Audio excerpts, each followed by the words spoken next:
Let us recap the process of performing CRUD operations. First and foremost, you need to establish connection to the database. To establish the connection to the database, you need to have IP address or DNS alias, the port number on which database is running, username, password, and database name. On top of this, the user should have appropriate permissions on the database tables on which you are trying to perform the CRUD operations. Otherwise, it will not work. Once you ensure all the required information to connect to the database along with the permissions, then you can create the connection object. Once you have the connection object, using cursor function, you should be able to create the cursor. You can override certain aspects of cursor, such as using dictro versus tuple by passing additional arguments to the cursor, and you can actually create cursor object with certain properties. Once you have the cursor object, you should be able to build the statement to perform one or more insert, update, or delete against the tables on which you are trying to perform the CRUD operations. When we perform DML operations such as insert, update, or delete as part of transactions, we need to ensure that they are committed when there are no exceptions and rolled back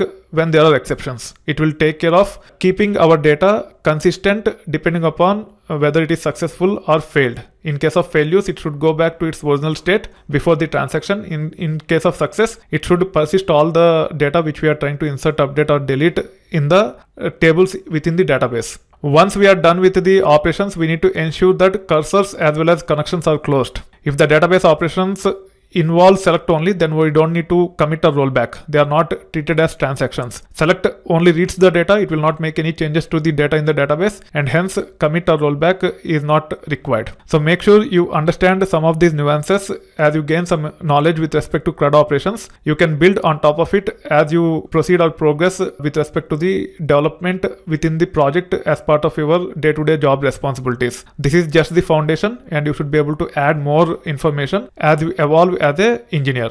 Make sure you are comfortable with all these nuances and all, so that you can really work with the databases without too many challenges.